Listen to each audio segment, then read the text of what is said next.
Welcome back to Liberty and Finance. We're always delighted to have this wildly followed returning guest. Andy Schectman is the CEO of Miles Franklin Precious Metals. He joins us this Wednesday, October 30th, 2024.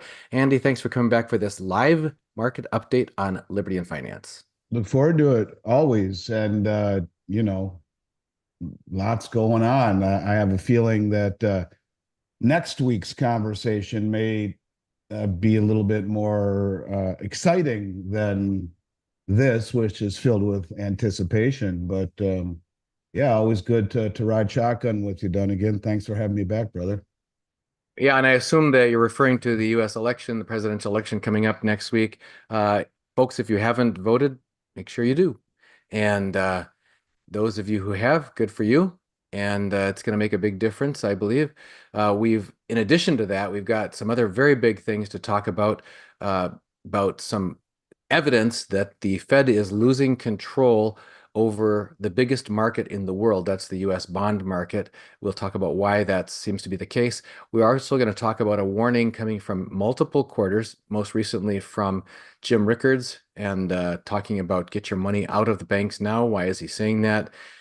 I think a lot of our viewers and subscribers know already the general outlines of this, but it's important to see that these warnings are coming at an accelerating pace. And that's something that you've talked about, Andy, for a long time, little by little, and then suddenly and all at once. And it seems like we're getting uh, obviously closer to that all at once moment. So, folks, if you aren't already asking your questions for Andy in the live chat, please do so. That's on YouTube. You want to be, if you're watching us live on YouTube, that's great. You got to be subscribed to Liberty and Finance in order to get into the live chat, and then just type your question for Andy in the live chat, and we'll get the questions in front of Andy as we can.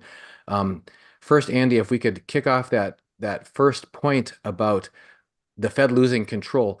You had brought this up to us, I believe, last week about how the Fed dropped interest rates, and yet the 10-year yield went up. It went up even further this week from where it was last week when you made that comment.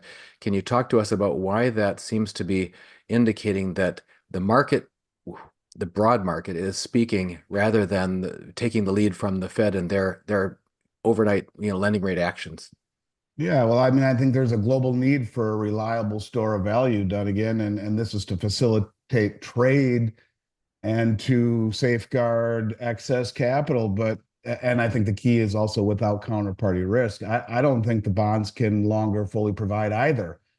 You see the Fed lower rates, as we've talked about. There's all this talk of signaling victory over inflation, but it's not. They were 60+% away from their target at 2%. What it is raising the white flag. What it is massaging and manipulating the numbers that comprise the CPI out of the Bureau of Labor Statistics. And whether it be about unemployment or about inflation, the numbers that come out of there are suspect, to say the least. And what we are seeing, really, as far as I'm concerned, is the market's way of saying, at this point, buying any duration treasury. This is me talking. Let me just say this: that anyone who would buy any duration treasury, 10-year or longer, to me is crazy. I think they're uninvestable. The Fed will lie about inflation. Inflation will only get higher from here, especially by lowering the front end. And the market understands this. Gold understands this. This is why gold is roaring. This is why the bond market is selling off and rates are going higher.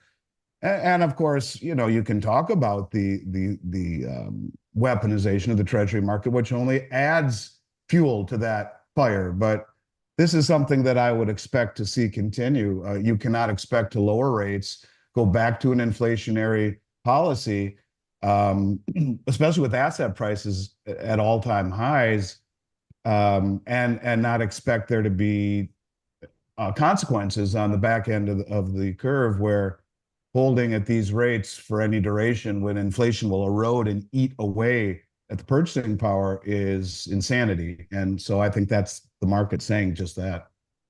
Yeah, we've been interviewing, as you know, Gregor Manarino for years, a trading coach who says his vision of the sign and signal to all of us that that the systemic meltdown and blow up of the markets, the systemic lockup is about to happen, is when you see a sudden uncontrollable spike in interest rates on the bond market.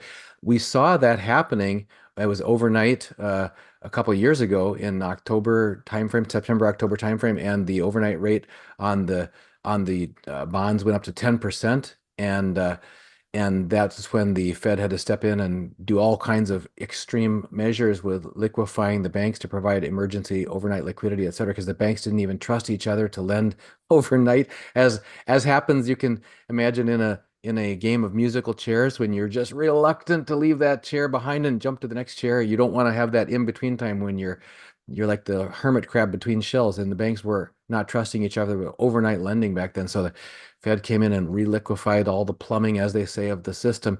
But now we're hearing concern from Rafi Farber, concern from Gregor Mannarino, concern from others that the evidence that you're pointing out of buyers of the bonds saying you're going to have to, I'm selling the bonds down because I don't trust, I'm not going to hold these bonds, and that makes the rates go up, which is supposedly the mechanism that's going to attract other buyers, but the other buyers aren't showing up.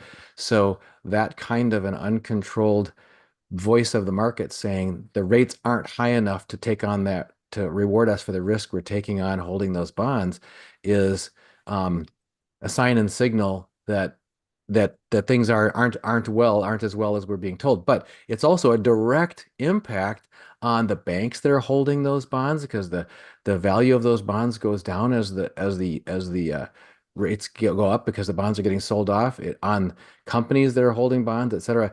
Can you talk to us about the knock-on effects of this bond sell-off that's spiking the rates in the bonds, despite the actions of the Fed to cut interest rates or whatever, but it's the already fragile banking system, and can't be getting healthier because of this. And I guess that'll lead us into Jim Rickard's comments, but your comments first. Yeah, well, I mean, as it gets tougher, as liquidity dries up, banks, as you mentioned, they become reluctant, if you will, very reluctant to lend to one another due to that fear of insolvency. These banks are already over leveraged and undercapitalized, and they rely heavily on short-term funding. And when this liquidity tightens up and banks struggle to get the cash that they need, it leads to a freezing in the interbank lending. That's what we saw in 2019, to your point. And without these funds, banks are, they'll be forced to cut back on loans to businesses and individuals. And this, in a model, if you will, in a perfect world, this reduces overall economic activity. And then you factor into it. Of course, you also have what's called crowding out, which is the higher interest rates drives up or reduces the availability of credit to the private sector. And what you end up having is a contraction in economic growth, because it's just too much money or it's too expensive to access money, and which leads to lower tax revenues. It's a doom loop.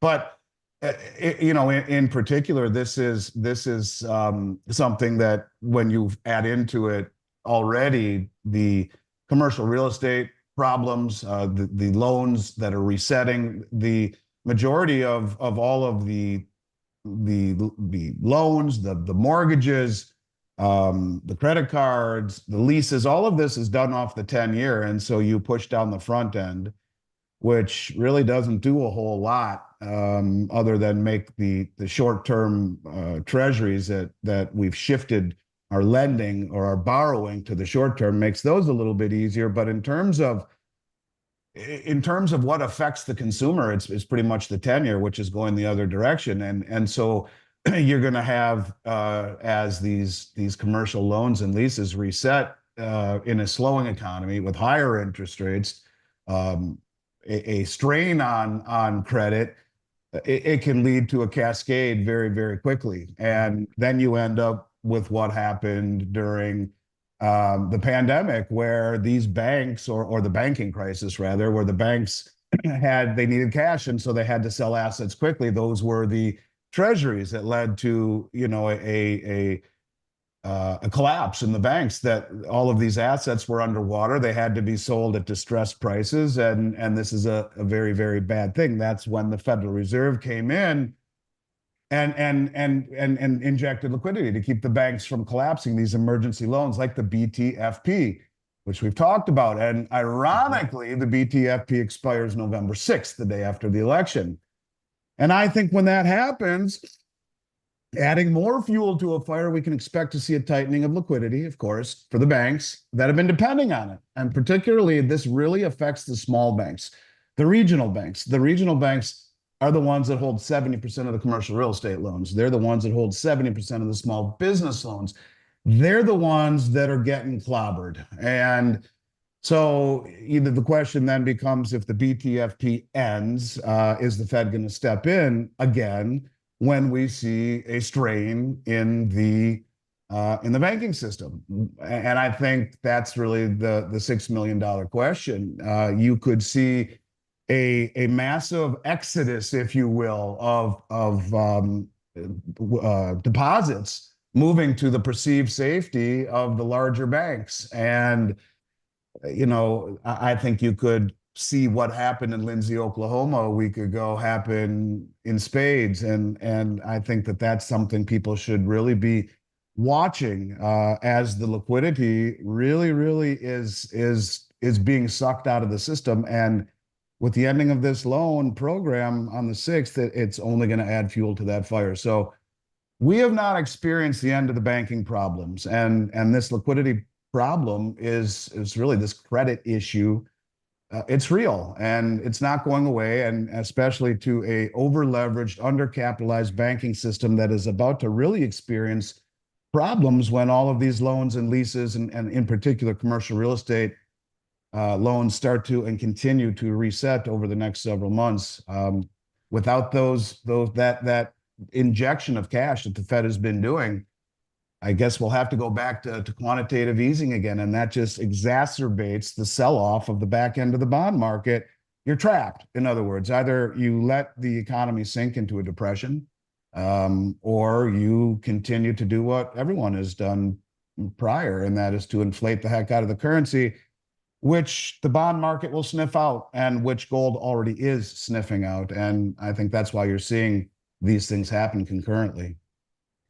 The other thing that was mentioned in Jim Rickard's expose about the coming crisis, his message was get your cash out of the banks, because he said, there isn't safety there. There's systemic risk that he was pointing out. He kind of walked through the plight that the banks are in as far as trying to make a profit when they don't have actual enough of an asset to provide the liquidity that they need, et cetera. So he says they've used derivatives to try to get the yield that they need, and that is a whole nother avenue of risk, a whole nother amplification of risk that was never as big as it is, anywhere close to as big as it is, and that he says we're heading into something that's like the 2008, 2009 collapse that he was kind of close to ground zero during, but much bigger. I think he uses the number of quadrillion, and this is when you get into systemic risk, counterparty risk, reinsurance risk.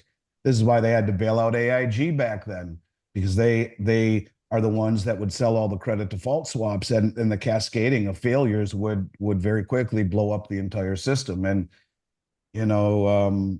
it's very dangerous. These derivatives where the value is based upon a counterparty's ability to perform, and in this environment, who knows what these counterparties' ability to perform truly is. So yeah, I see tremendous risk as well. And you can see that by how high the credit default swap premiums are going up. Market sees it too. This is something that ultimately is inevitable to some degree. I mean, to some degree, you have to have a cleansing of the system and the continuing of papering over these problems that, in 2008, when all of this happened, the Fed's balance sheet was 800 billion. It reached 9 trillion a year ago. And that was all by purchasing interest rate sensitive investments like treasuries and mortgage-backed securities, both new ones and toxic ones, to drive down interest rates to smooth over these problems that really didn't go away. They just were hidden under the surface and growing and lamenting, and probably will only be worse when they finally exert themselves. But there is a a structural problem within the banking system, and higher interest rates on the back end of the bond market will expose much of this very quickly as these banks start to run into defaults from the loans, these bad loans that they have out there, which, you know, with their walking dead companies, Mhm. it's a real deal. And I think what happened with the bank in Lindsay, Oklahoma last week must Mhm. be realized. And the interesting thing about all of it is that there's no word of it. I did an interview with Jay Martin yesterday, and he had no idea about it. And you know, Jay's a smart dude. Jay is well Mhm. connected, tuned in, works his butt off, studies hard like you and I do, Dunnigan, and he didn't know about it. Now he's in Canada.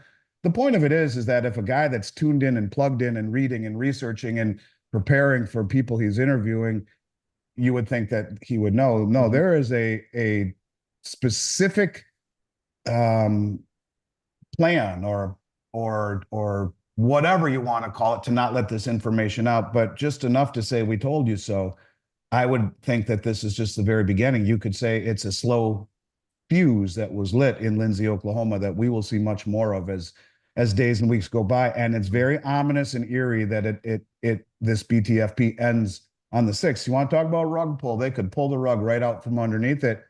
You know, and you look at the betting odds. The betting odds show that Trump is about a 2-to-1 favorite, and I think the betting odds are better than the polls. Vegas knows more than the polls do, and you know, you want to talk about letting all of this blow up on his watch. You want to get conspiratorial. Sure, I could see all of that stuff happening. I think it's going to only get crazier after the election, and the banks are a perfect tipping point to ignite that fuse.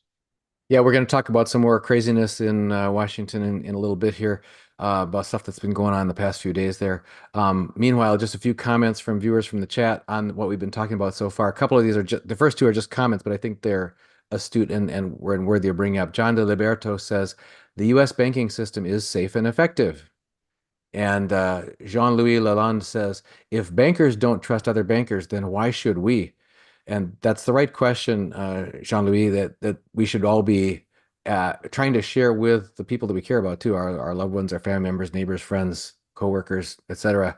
A lot of people have no idea, as Andy said. And frankly, Andy, you're right that every day it becomes more and more obvious when you go to search for something of import that you just found out about how difficult it is. You do the search, you think, well, certainly I'll be hit with like 12 major news stories right up front because this just happened and it's important. And you have to search and search and search and try asking different ways. And finally you can triangulate and find it. But that's what 99% of people are not going to do. They're going to flip on the evening news and they're not going to hear about it and they're going to assume everything's fine. And when you mentioned, well, people maybe making the transition to too big to fail banks, we just saw, well, we saw in 2008, 2009, Lehman Brothers and other the big insurers, et cetera, that were presumed to be too big to fail, went under Bear Stearns, et cetera. But then also now BOA look like it's on the ropes, and we just saw Deutsche Bank just got eaten up, last year by another bank, and so it's like, what is it going to take for people to realize that as Jim Rickards was explaining, the derivatives complex that these interconnected banks are all exposed to means you can't just have, real limited regional collateral damage there within one area, and it's not going to affect more of them. There's a big house of cards, um, and the FDIC. So we already saw from that leaked FDIC memo about why there may be a intentional not getting the story told because of the actual natural instinctive actions that people would do to protect themselves by getting out of harm's way. And you've mentioned all it will take is one clear and obvious bail-in where a significant sized bank is allowed to follow the rules, the law from Dodd-Frank 2010 law saying that the depositors are the ones who are going to get their haircut rather than getting bailed out. So any thoughts from you before we turn to the next question? Yeah, I think in you mentioned Deutsche Bank. I think you meant Credit Suisse, which was Credit Suisse, yes. which was purchased by UBS, which has killed their balance sheet. But it goes to show, I mean, you could argue that the Swiss government and the regulators twisted their arm because of its systemic nature, because they are all tied together in so many ways. The Basel III regulations said that the banks had to maintain a 4.5% reserve ratio. It's been zero for quite some time. So when you think about it, you aren't depositing money in this bank. You're giving them an unsecured loan that they're buying assets with. It's gone. They only have to keep 4.5 cents on the dollar in the bank, and so they're making loans. And after the crisis that we saw with the treasuries, and now we see an environment where, okay, maybe they're buying 10-year treasuries again, thinking, okay, we everything's okay. Rates are higher and it's maybe safe to buy it. And then what do they try to do? They try to lower the front end of the curve, and the back end goes up, putting the bank's balance sheet in worse position again. These are problems that will not go away. These are problems that are, I think, systemic to the system. They won't go away, and part of me feels as though that's the intention here. I mean, you ask yourself, why would the Federal Reserve, in essence, goad all of the banks into loading up on treasuries and fueling the narrative of low interest rates forever, only to then raise them by 500 basis points, the fastest raise ever in the period of a year, creating these problems? It's absolutely insanity. But I do think that the FDIC or the troubled bank list, so there's over 60 plus banks. There's probably a whole lot more than that are in real trouble. And I don't think the First National Bank of Lindsay was on that list. So anyways, yeah, I would just simply say the banks are not in good shape. If you have money in any bank account above the FDIC limit, I think it's insanity. And we were told this by Powell, there would be consolidations. This is what they want. They don't want 5,000 banks. They want a much smaller network of banks as we transition into central bank digital currencies, making it much easier to roll out modern monetary theory if we really go down that path. But this is just beginning, Dunnigan. There's no question to me that this is just beginning, because the commercial real estate problem is not going away. People are not going back to these office buildings, and it's not just the office buildings; it's all of the establishments that have sprung up around it. And as people leave, they're these office buildings, and there's this vacuum of there's no one there, so no one is at the restaurants and the bars and the shops and the salons, and so they start to leave. And then the people who are living in that area say, the quality of life is going down, and the lack of tax revenue starts to increase because they're not getting the tax revenue they once did. So then services start to decline, garbage collection, fire, police, and well, if the quality of life is getting this bad, then I'm out too. And it's a vicious cycle that will end up very dangerously affecting the regional bank balance sheet, which I'm surprised we haven't seen more of collapse. But it's these programs that have come in and allowed a lifeline, if you will, that seem to be coming to an end. So I guess we'll see real quick what that looks like. But for people who think along those lines of conspiracy and reality and the fine line between it, maybe they've come. Let's just pretend that they've come to the belief that he will win. Maybe this is their plan to, blow up the system under his watch. And with the way the media is, they'll blame him for it, and regardless of the setup that he inherited. But I think that way. And unfortunately, that's the environment we live in. But it's that razor's edge of a situation where if the Fed doesn't come in like they have before, everyone says, well, if you just would have left your money in the stock market after 08, and you would have been made whole. Yeah, well, the Fed added $9 trillion into the kitty to support, the bond market, to depress interest rates, to support the stock market, the real estate market. It's all artificial. It was all propped up by a Fed who came to the rescue. What would the world look like had they not done that? And I think that's what you need to ask yourself. And the question is, will they come to the rescue again this time? And if they do, what does the rest of the world think about holding our treasuries of any duration and our currency that is being inflated away?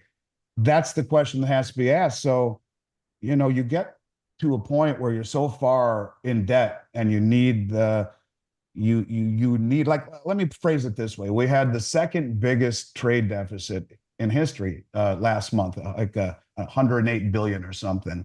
Well, if that doesn't tell you how important it is for this country to be the world reserve currency, and how reliant we are on the rest of the world for imports, because we Mhm. are reliant upon these people taking our dollar for their goods, and we are very reliant upon buying their goods because we've offshored so much of our production and manufacturing, and it's not sustainable. You end up compromising the world's desire to hold your currency and to hold your treasuries. That's when things start to really snowball. Now, we're not there yet, obviously, but these are the kind of actions that lead to an acceleration, lead to that moment where the world says, yeah, I don't want any more dollars, or I don't want your treasuries. And this is the rise of the BRICS and trading in local currencies, and why gold is doing what it's doing. So it's all one big dirty mess, but it's all connected together.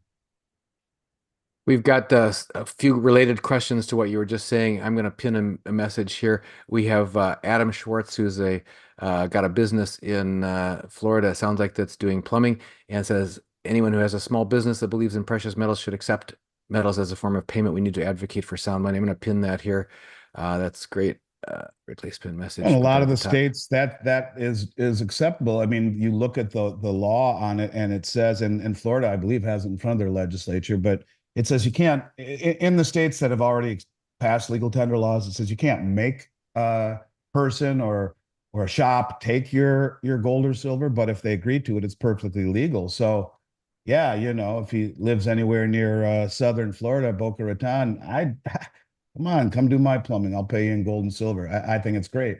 Um, and as crazy as it sounds, you got 11 states where you could do that, and another up to 21 where it is moving in that direction. So that's sound money for you. And yeah, I agree. That's how I save my money. That's how I always have. And that's why, I say it's wealth and not an investment. Sure, it performs like one maybe and goes up, goes down, but to me, it's wealth and it's money.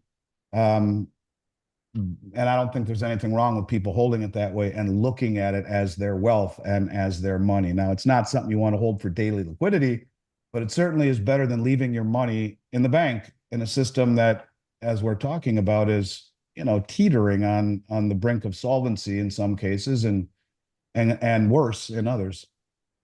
So the related questions I was going to mention, Mark Florida says, Andy, do you consider credit unions to be better, worse, or at the same risk as traditional banks to protect savings? Oh, I think they're probably a little bit better. I think they all will face similar issues, but they're probably better, especially those that are not making outlandish investments, or purchasing toxic assets, or are a little bit more constrained in the way that they make their loans. But I think in general, they're probably better than the regional banks. In general, yes. But I do think that they're not immune to the problems, especially, if the whole system goes down, or if we start to see a run on the banks, you'll see people pull their money out of all of the banks. And it gets to that point where the liquidity dries up so fast, that the money comes out so fast, that these banks are forced to sell their assets. And I would assume that these institutions, they don't have 100% dollar for dollar deposits. They're making loans, and they're also probably buying things like treasuries, just maybe a little bit more prudent than the big savings and loans or these regional banks. So, but in general, yes, I think it's probably preferred. Related question again, this has more to do with like the great taking, but it's still when you talk about systemic risk, I think and money market gating, etc. Ave Vasuta says, should we also get our money out of the brokerages in case their bank goes under? Well, it's not just their bank that you have to worry about, it's them themselves. But go ahead. Any thoughts from you, Andy? Yeah, I mean, you look at a company like Schwab, and there were a lot of people who were citing their balance sheet looked horrible. I think they actually borrowed from the BTFP. They got a huge injection on their balance sheet, I believe, when they took TD's clients over and saved them. But yeah, I mean, the brokerages, you could argue, some are probably better than others, but I don't think that there's really any place anymore when you put in the context of the great taking where you can, I mean, it's crazy to even say this, that what is safe anymore? If you can't trust the banks, if you can't trust insurance companies who are loaded with treasuries, if you can't trust brokerages, which your shares are potentially rehypothecated, where you are subordinate in ownership if there's a problem. It's really a crazy thing, when I used to always throw around without even thinking about really what it meant. It's easier to make money than to keep it, but it is. And now more than ever. And I think traditional forms of investing, which have really worked very well in a falling interest rate environment for 40 years, will come under strain, especially when you realize that the benefit of easy money, easy liquidity, and low interest rates were incredibly bullish. But what would a credit contraction and rising rates look like to this economy? It would be equally as bearish. And when you throw into it the over leverage that is inherent into the system right now, that's when it becomes a problem and starts to become systemic and starts to bring things down. But it doesn't take more than one big institution to go down. That's the point, is that ask yourself if Truist Bank here in Florida, to that guy, he knows who Truist is, they're all over Florida. If it went under and it was bailed in, and they're a big regional bank, what would you all do? Would you sit on your hands and not yank your money out of the bank? Would you not call Dunnigan or myself and buy as much silver and gold as you could? Would you not think to yourself, I don't really want to go to sleep tonight and think about this. I'm not going to sleep because is my bank next? And, for those people who didn't watch us last week, when Lindsay Bank failed, there was only 7 million in uninsured deposits. Silicon Valley and Signature had hundreds of millions, if not more, in uninsured, and it was all bailed out illegally. These poor folk in rural Oklahoma, Podunk, Oklahoma, no one's going to think about them. 7 million in uninsured deposits. They only got 3.5 million back and probably will never get that other 3.5. And so what that means is they said the FDIC limit is covered of 250 and half of the uninsured is covered. So if you had $1 million in that bank because you're buying a new home and you have to make payments, you get 250 plus half of the 750 is 375. That's 6.25. The other 375, you're dead in the water. What are you going to do? You're not getting that back. And if you do, they have 4 years to pay you, and in the form of bank stock in the new bank. And so, when people say the banking system is sound, no, it's really not. It's an illusion. And when they change laws to say you are an unsecured general creditor, i.e., last to be paid, and bail-ins are the law of the land, and yet no one knows about it, I would say it's not safe. They are not safe, and it's a powder keg waiting to happen in an economy which is teetering on the edge of some pretty dark things, especially as you see yields on the back end of the market rise, which will lead to yield control on the market, on the bond market, where the only one who's going to come in and buy the treasuries is the Federal Reserve. This leads to hyperinflation. It's all roads lead to the same place. And this is what happens when you mess with Mother Nature and continue to paper over all of these inequities instead of letting them be cleansed and letting true capitalism work, where the innovation and the strongest survive and the rest fall by the wayside. That's how it works. And instead they papered it over and made the final outcome that much worse when it happens. Continuing down that same line of thought, Shannon Wright says, any thoughts on the current housing trends moving forward, how they're being maintained at the moment? Is there a danger of a 2008 like 2.0 collapse?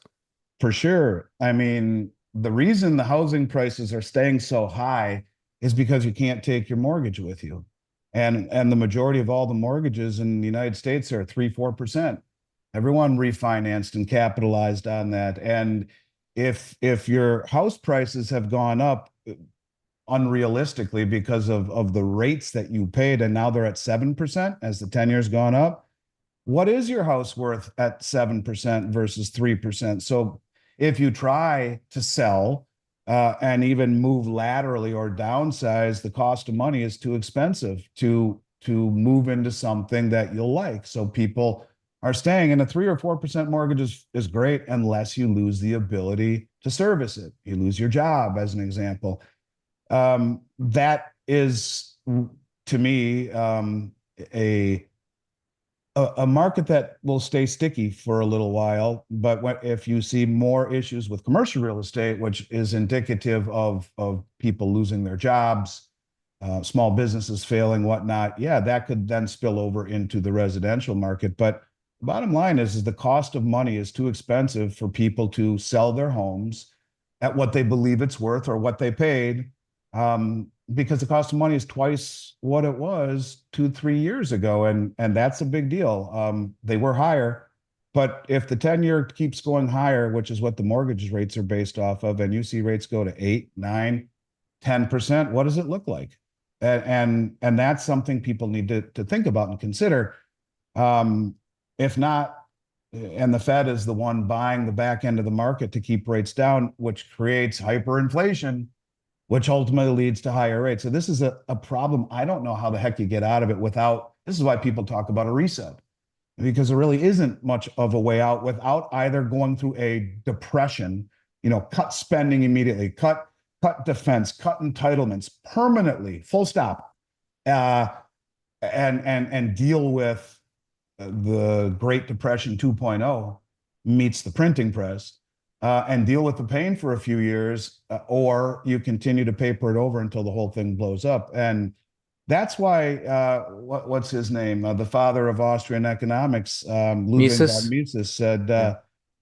every massive expansion, I'll paraphrase it, I don't know exactly how he said it, but every large expansion in credit is always followed by a contraction, or every boom is followed by a bust. It's just Mother Nature. And we expanded credit to the umpteenth degree, and made money easy and rates low, which created distortions. And this expansion, this bubble in debt, has to be resolved at some point, either by continuing to blow it up or letting it all contract. And the contraction is the scary part, because that leads to, the greatest depression, not just the Great Depression, because of all of the leverage, and because everything would be coming from such sky high prices, and because we have nothing in the way of savings and massive amounts of debt, and because of the systemic nature of all of the debt that has been lent out into a system. And this is why you're seeing, when we talk at the very beginning about the reluctance of banks to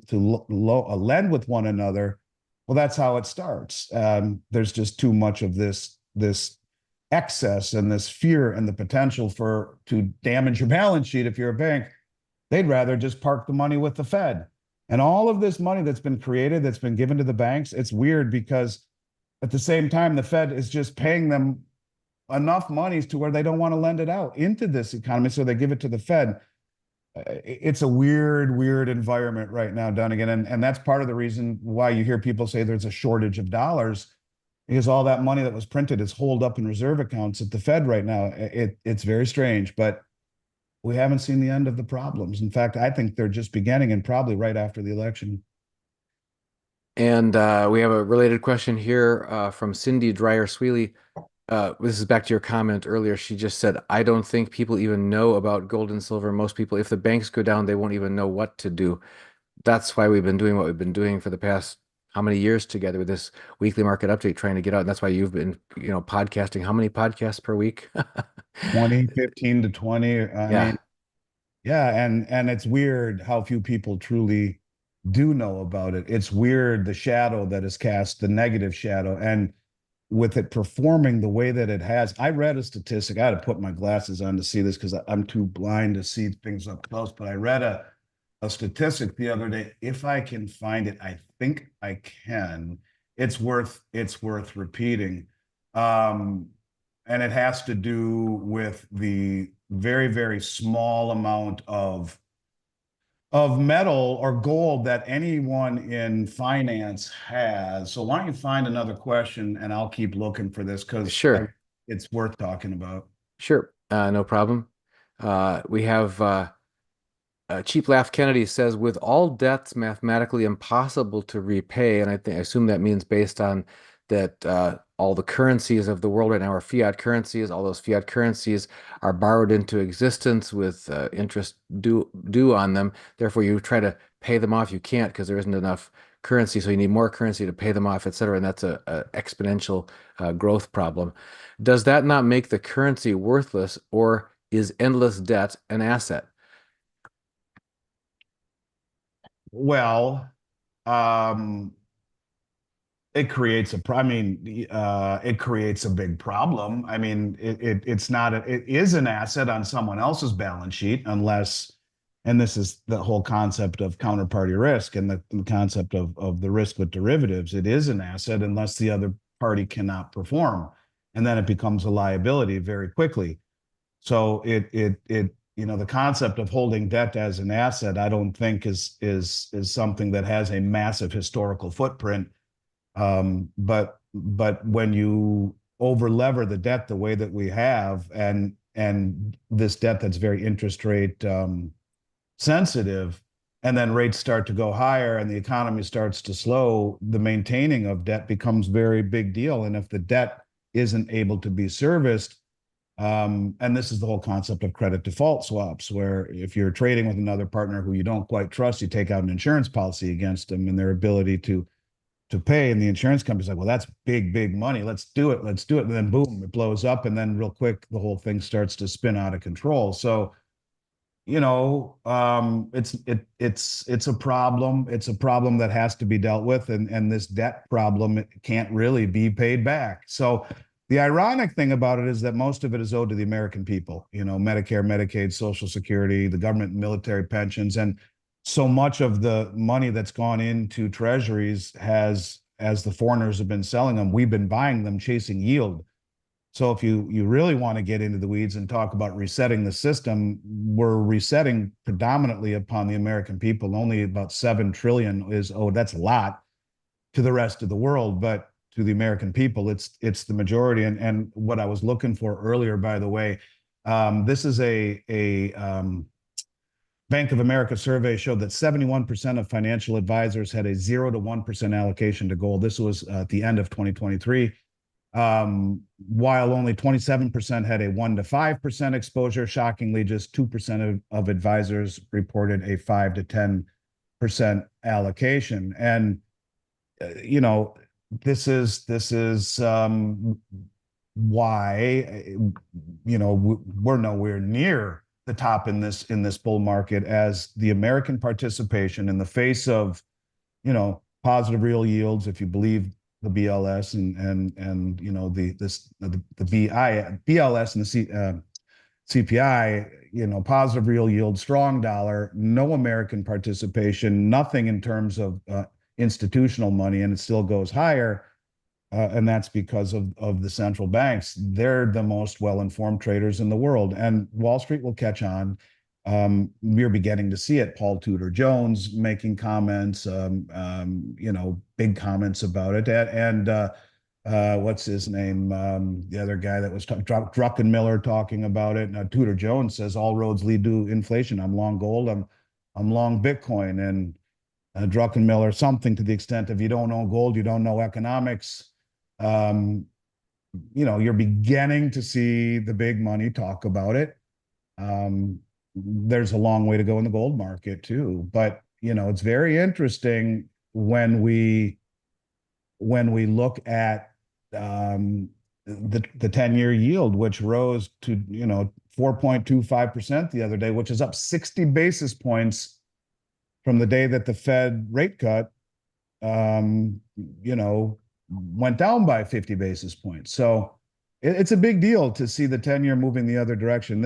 All of this stuff is the bond market and gold's way of saying that you're trapped and you're going to have to jack up the rates on the back end for us to want to invest in it, which only puts greater strain on the economy.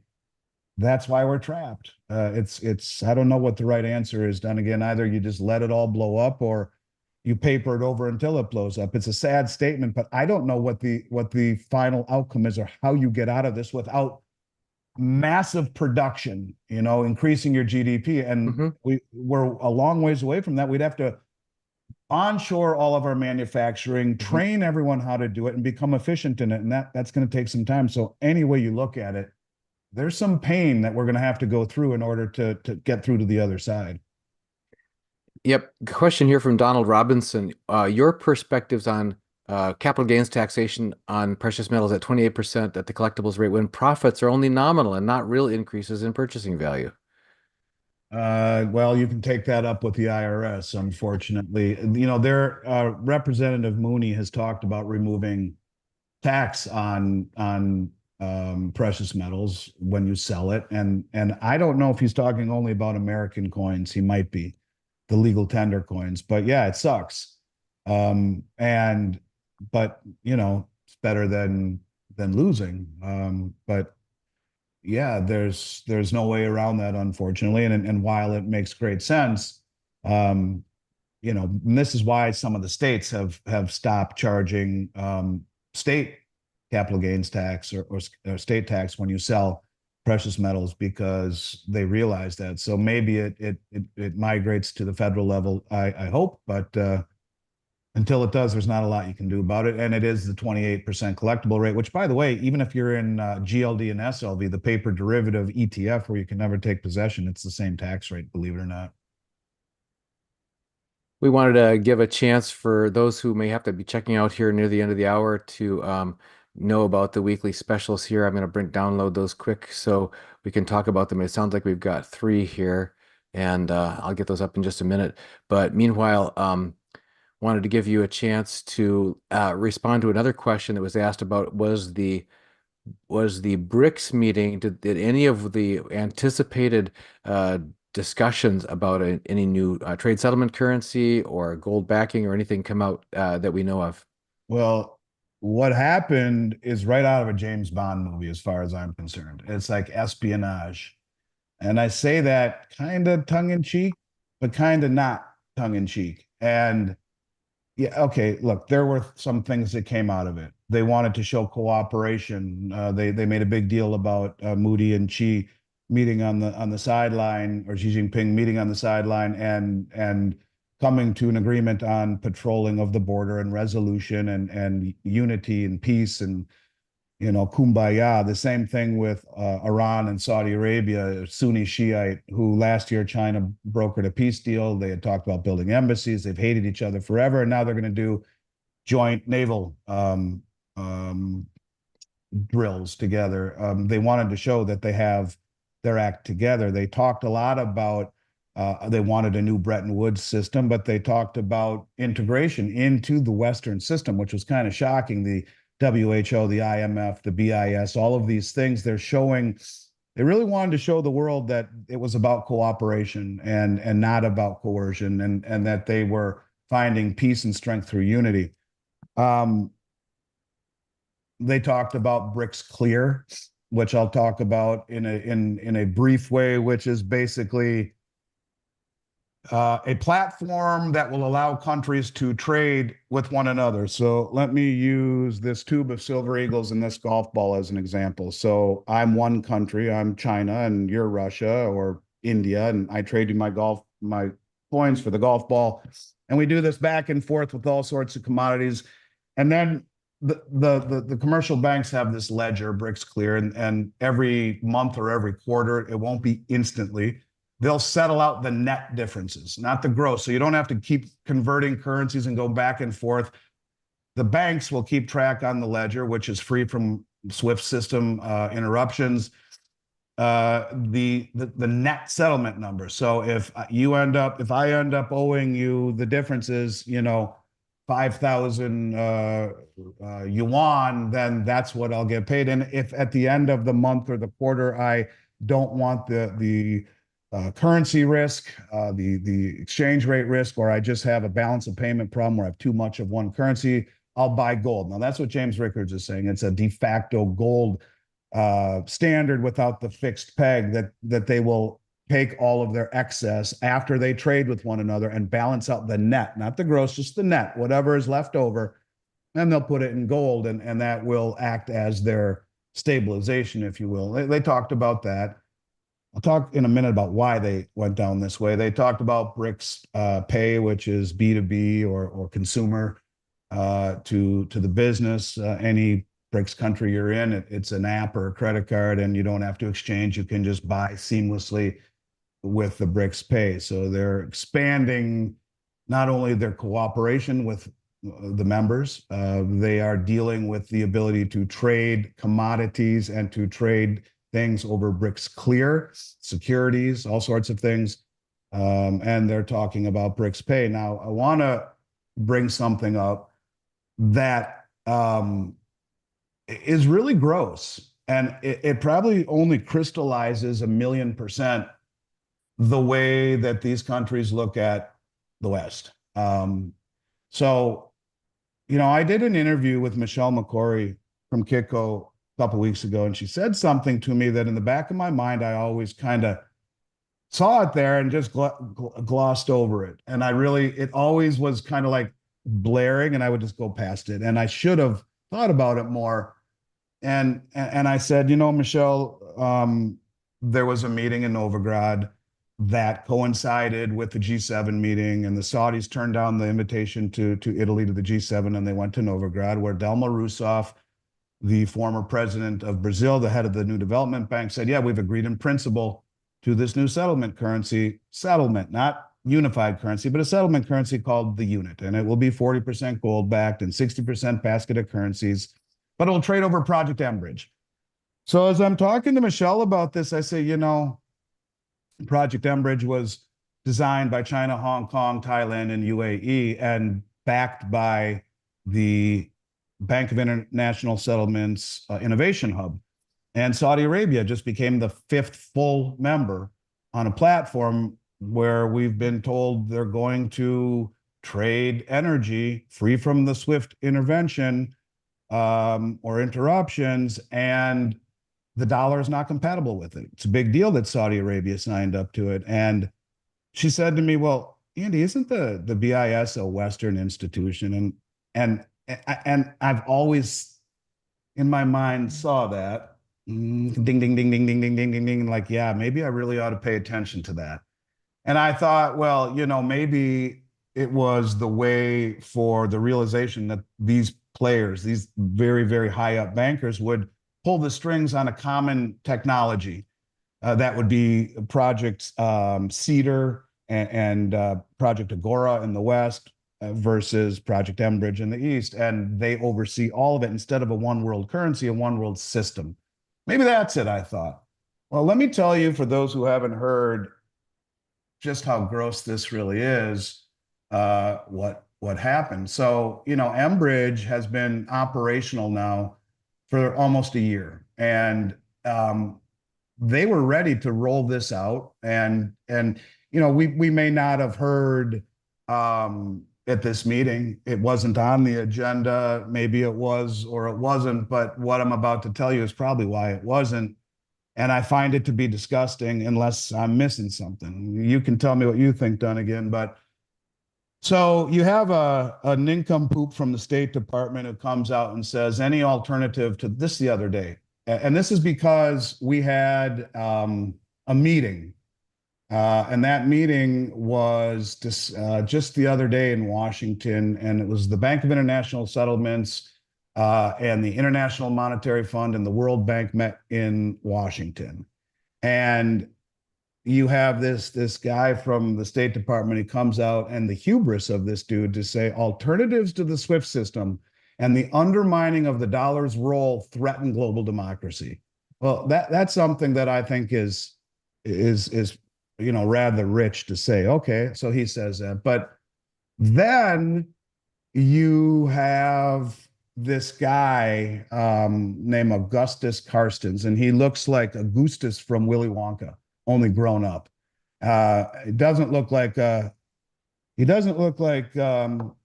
someone you'd really want to hang out with. I'll put it to you that way. He just seems like a bad dude, and his term ends in June, so it's easy for him to say this coming up. He says an event. He said the U.S. He says we cannot directly support any project for the. Well, let me just back up. He's at the BIS. He's the general manager of the BIS, who their innovation hub has for 3 or 4 years been designing this with China, Hong Kong, Thailand, and the UAE, and now Saudi Arabia. And he comes out and says, now, after it's ready to go, the 12th hour, we cannot directly support any project for the BRICS because we cannot operate with countries that are subject to sanctions. I just want to be very clear about that. They're talking about pulling the plug on Enbridge. And he says this person named Agatha Demarius, a senior policy fellow at the European Council of Foreign Relations, says, in the long run, there is no doubt that the mechanisms like the BRICS bridge could be useful for China and Russia or others to hide sensitive transactions from Western authorities. And then the last one, he says, the underlying technology is a tool to circumvent sanctions and potentially undermine the dollar's dominance in the global financial system. Well, you know, really, if this doesn't if this isn't like James Bond at the last minute, they're just about to announce it on the global stage, and you got this is the old statement: keep your enemies or your friends close, but your enemies closer. You got your arm around, yeah, let's roll this out, let's go. Only to find out, yeah, we can't do that. Obviously, you guys are being sanctioned. They're going to pull the plug. It's dirty, and it will only crystallize the resolve that these countries have. I think it really, really is pissing them off. And I don't blame them. It just goes to show that, maybe we're not hearing some of it, but where the hell was Augustus a year ago, 2 years ago? He's just saying it now. So it's dirty, it's gross, and it will only probably crystallize their desire to move forward with this type of technology and to move forward with de-dollarization. I don't know, if it's going to accelerate to the point of tomorrow or next week or next year, but I will tell you that when Putin said the Bretton Woods system is dead, the West and their system is based solely on trust. Who's going to trust us when we do things like this? And we are the BIS, the Western banks and the European banks are the BIS, and it's a dangerous, dirty thing what we just did. I think that deserves the too stupid to be stupid file. And we had asked we're going to do that at the end of each show. So you just provided that for us because everything you just said about the weaponization of the dollar, the sanctions against, a financial world that has been allowing us the extreme privilege of using the dollar as a reserve currency. And now this kind of a statement, I think underscores exactly what you're saying is It does. it reinforces everything they're going to do. And if you wanted to stop having the world reserve currency, that's exactly what you'd say. So anyway, it makes it look like you're defending it, but you're not. You're actually driving everyone out the door. Andy, I got to give you a chance to quickly hit these. I'm going to share them right now, the specials, so we can wrap on time for you and for everyone else. Yeah, I know we bought some more of those. We sold out of the ones that we had.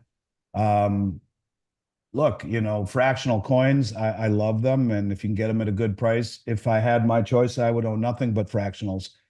You can never be, whether you're playing poker with your buddies, or, investing or trading or driving on a crowded highway, you can never have too many exits or options or outs. Same thing is true here. If you can have enhanced utility, it behooves you, especially as gold goes higher. These are great. Half ounce at 110 over melt. That is as cheap as I've seen them maybe ever. So good choice.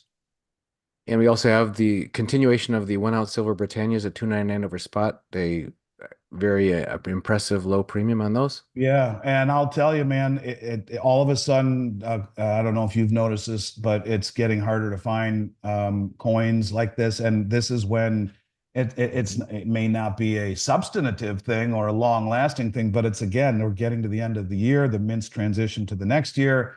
There's been a drive here towards leading up to the election over the last month or two. Demand has picked up, and so, yeah, I like this a lot. And quite frankly, it's maybe 40 cents higher than they were when we were in the midst of a bear market. So, good choice. It's the United Kingdom or Great Britain's version of the American Eagle. Yep. Technically, it's the same specs as the American Eagle, other than being made by the British Mint instead of the U.S. Mint, and all of their other respects, weight and purity, etc. Even has a Lady Britannia on there. It looks a lot like Lady Liberty.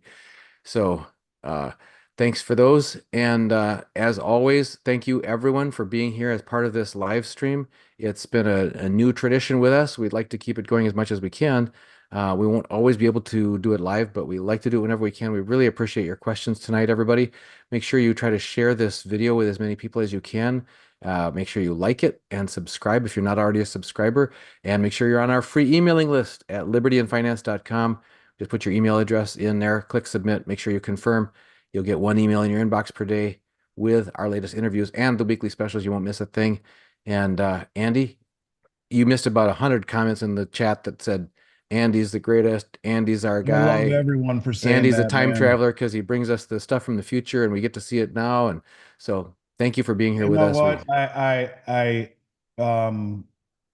I did an interview today with Adam Taggart, and we talked a lot about trying to run a good business and at the same time do right by your fellow man and try to do the right thing. And I try my hardest. I mean, I'm overworked and underslept, and but I feel that I get a great joy out of coming on here and doing this, and it's cathartic for me to get this off my chest. And maybe the most depressing thing about it all is that it's just us community here that seem to see this stuff. And you know, for what it's worth, thank you for the kind words, everyone. I appreciate it very much, and I will look forward to catching up with you very soon in what is a world that seems to be accelerating very fast. You know, like we always talk about the roll of toilet paper, and it's starting to spin. And I'm not saying that next week is the cardboard.